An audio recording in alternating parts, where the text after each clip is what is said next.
Hi and welcome. I am sitting here with Kaz. Welcome, Kaz. Thank you, Beebs. Right, so Kaz is here because she's very kindly agreed to give a testimonial. And so, Kaz, I think where are you in the course? You're 7 weeks in out of the 8-week course, I believe. That's right. Yeah. Done the So bulk of it. good. All right. So, for anyone who's sort of interested or thinking about doing some of this self-development work, what were you struggling with before you signed up for the course?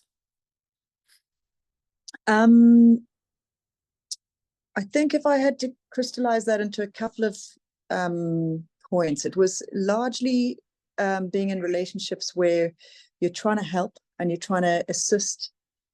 And in doing so, you find yourself getting a bit chewed up by it and not necessarily being able to work out where the help needs to stop or where it's reasonable to draw a line in terms of that help or fixing. So that was something I noticed. I do tend to rush in there to help and to try and fix, and quite often it comes at a cost where maybe I get over involved or I don't consider the knock on to our own unit. And so that was definitely relevant in this scenario. And then also we have teenagers, and that's a natural pushback time. I was very conscious that this teenage phase with the kids, I would really like to do as well as possible as a parent.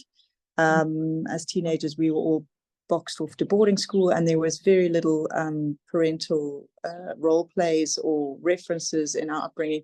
So I realized that this is a really golden time, and I'd really like to make sure that I'm going into it trying to make the best of it, and timing is everything. And we, kids are, I found them much easier when they're littler, and when they're teenagers, it's a wonderful phase. You get all the character coming out and you start to see the real people coming out, but at the same time you need to also realize, in terms of, that's the point where you start letting them go.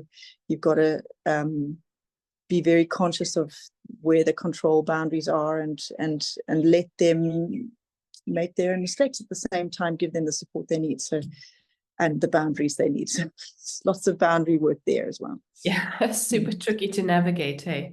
Mm-hmm.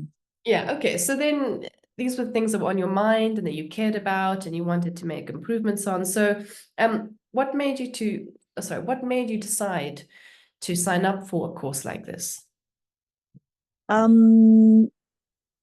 I had a 2-month window, a kind of in between jobs thing, which is time has always been a bit of a pressure. So I had this opportunity of being able to invest the time, and I really, really feel like the self-work is long overdue. I've managed to get into a lot of reading around the subject of self-development, and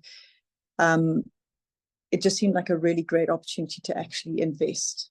So I had this window of time, and I also feel that relationships at the end of the day is really the only thing that matters. How you sleep at night, how you go to sleep at night. And in order to try and work out how to make sure your relationships are in good nick, you need to know what your relationship is with yourself. And that part, I feel like I've never really invested enough time in. So yeah, relationships, realizing that that is your legacy, all your relationships. Essentially, we have a lot of messy relationships. Some of them, one is a process of acceptance. Others of them, you really have a role to play in them, in terms of actively trying to make sure that you put your best foot forward. So a bit of combination of acceptance and proactivity. So relationships being the priority, having the time. It was an obvious window to try and get this attention and to some self-work. Yeah. Yeah, awesome. Okay, so basically when that window opened up, then you really chose like this is the time. This is my moment. Yeah, and also the deepening realization of how much, or how our almost our entire lives are about relationships. Yeah, And and it's the only thing the only thing that will actually find you that sense of contentedness. So it deserves the priority. Yeah. okay, awesome. And so what has gotten better for you since going through the program? Um, I think what's really what I really felt a shift in the last 7 or 8 weeks is this ability to, I feel empowered in terms of how to even start the day. Every day is different. Some days feel like there's a lot going on. Other days it feels like it's all very doable, and it's nothing really of significance. And having this course allows you to, it just, you feel empowered to be able to address that, whatever kind of day you're having. You've got a great set of tools there. You've got a lot of practical advice. It just almost feels like the landscape hasn't changed much, but you've got the mud off your windscreen. You can actually see through the window a bit, and you can actually see where you're going. So it really feels like that ability to conscientiously navigate your landscape, whatever it is at the time. This course has really helped with practical tools in terms of how to do that. Okay, brilliant. Yeah, because I think I mean, part of my intention for the course is really to provide those practical tools and to help anyone who's feeling kind of confused or frustrated with a little bit of a Groundhog Day existence is what can help you get out of that situation and move forward. And again, anyone who might be interested in the course, so much of it is journaling every day and building up those skills as you go throughout the course. So I'm very pleased to hear that feedback because that's what I was aiming for. And then just what parts of the program helped you the most, do you think? I think for me, there's a lot of inner child work that I need to deal with. A lot of processes where a lot of my instinctive responses are linked to childhood survival routines. And we have been raised in a way where you've got to kind of rise above and get on with it, when actually there's a lot of revisiting of these things in order to actually process and heal from them. So I think that is a big thing for me. I realized going into a lot of scenarios, the blueprint and the misbeliefs were playing still do play a big role in terms of how I perceive my day. And that is only something, it's a lens through which I look at the world, which only I can reconsider and adjust and reprogram. And that is literally going through all my misbeliefs and all my kind of assumptions and yeah, a lot of it is to do with perception, and those perceptions is only something I can adjust by going through where does it originate from, why am I making these assumptions, why am I defaulting to these stances and strategies and survival routines. And so that inner child work's a big thing for me. And that's really, really great, because I think that's going to make a big difference and I would say, referring to the tools we were talking to just earlier, another thing that I found really helpful is every time you're feeling something which is unsettling or upsetting, especially when you're busy and there's so much to do, you kind of just, okay, feeling grotty about this or whatever, but just got to get on and crack on. Whereas now it's like, okay, now I'm feeling something. Just stop, write it down. What is it that you're feeling? What is it that these feelings are suggesting in terms of how to deal with those feelings? Because it's basically respecting the feeling as a signpost that you need to work on something, either in terms of readjusting that lens. Is this a misbelief that's kicking in that I need to reconsider, readjust that lens? Is this something that I need to, is this a moment for me to do that reframing, or decide that those are the little default responses which I need to chip away at and rewire? Or is it, as you have explained to us, a boundary where we need to have a conversation and we need to be able to eloquently make a request and decide what it is exactly that I'm asking for this discomfort or this unhappiness to get right. So that has been a huge help. Every time you feel something, instead of just squashing it and kind of, finding something to make you feel better, you actually welcome that feeling. It's okay, here we go. There's definitely something feeling like, what is it? Let's get a pen and paper, write down the feeling. Right, okay, I got the feeling down. What's the unmet need? Is it something that I need to find within myself? Is it something I need to have a conversation with someone else? Is it something in my control? Is it something out of my control? And just knowing that every time you have a crappy feeling, that's a moment of work. Okay, I need to work on that for a bit. And that's been really, really great. Instead of just feeling like you have to rise above the feelings and kind of just crack on and soldier on, it's actually a completely different approach to dealing with feelings. Yeah. Awesome. If I could have like a gold star for graduation, you would get it. Yeah, you've totally absorbed, and can practically apply everything from the course. That's awesome. Okay, so what advice would you give someone then who wanted to work on their boundaries?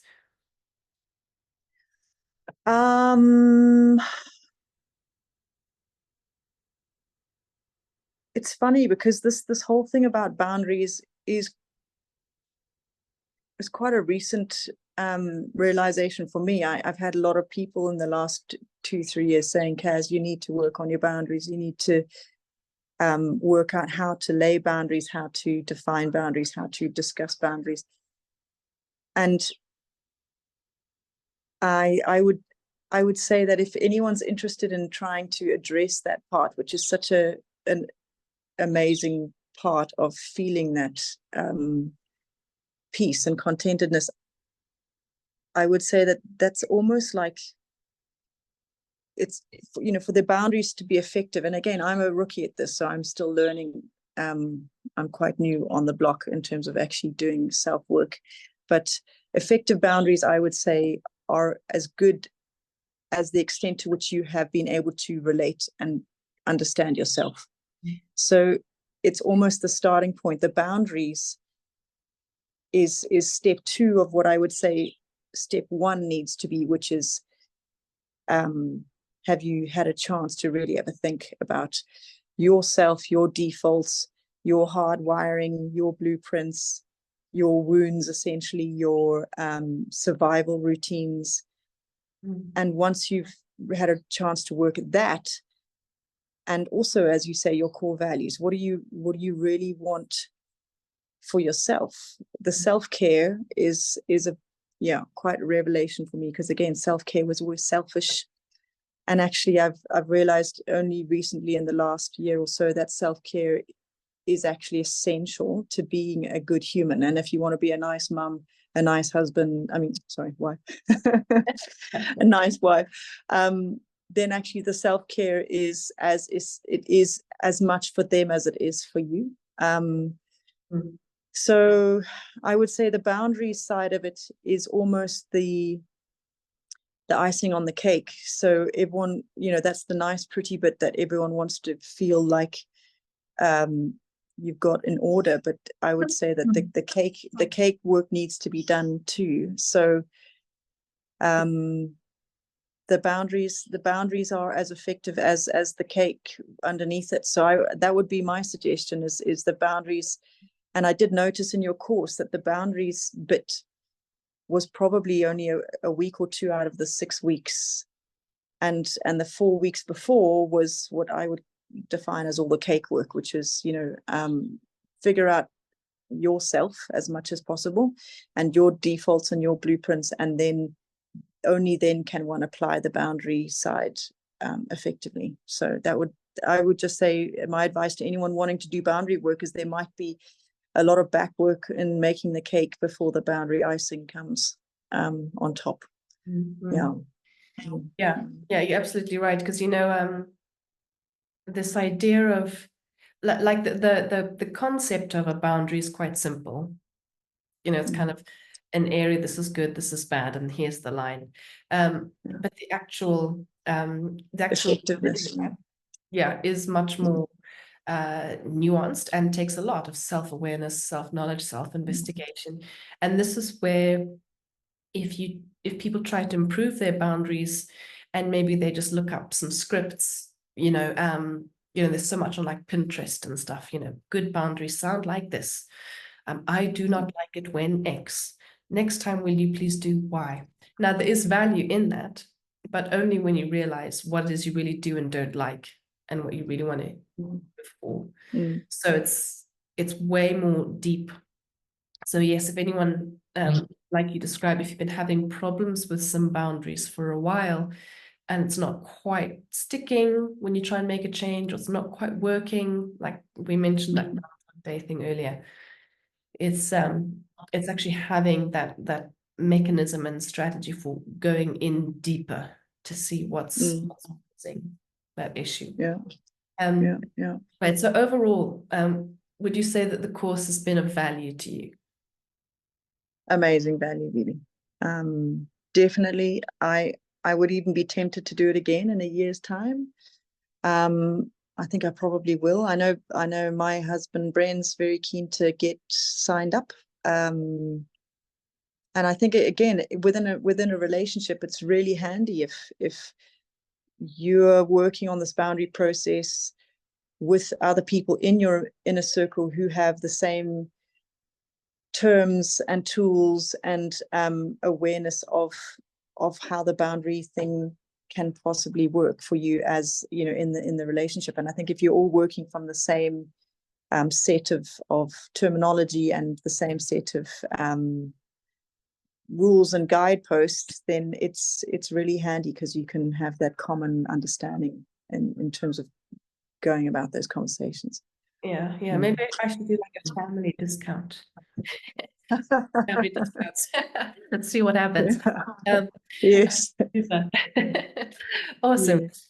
Okay. Well, wow. Thank you, Kaz, for sitting and talking about your experience today. And it's been great having you on the course as well. And I hope to see Bren in a few weeks' time when I do the next round in a couple of months. I'm sure, and Beebs, thanks to you, because I think that's also obvious to anyone who does the course that it is that silver lining to challenges, isn't it? I mean, you never, also with raising kids, you never want to wish them suffering, but you also know that that's what drives the learning edge. And it's really obvious doing the course with you, Beebs, that you've done a lot of this road yourself, and it makes a big difference when you're dealing with someone who's walked those yards and really understands the process through experience. And I imagine there's a lot of courses out there which might not have a person leading it which has got so much life experience under their belts in terms of facing challenges and dealing with them productively. So thank you for all that experience in giving it to us and your wisdom. Yeah, thank you. I've definitely learned from failing a lot. So if I can save other people some of the anguish that I went through, I would have done that. Super. All right, Kaz. Well, I really appreciate you taking the time today to chat, and I know I'll be seeing you on the group coaching call soon. We will. See you this afternoon. Thanks, Beebs. Ciao.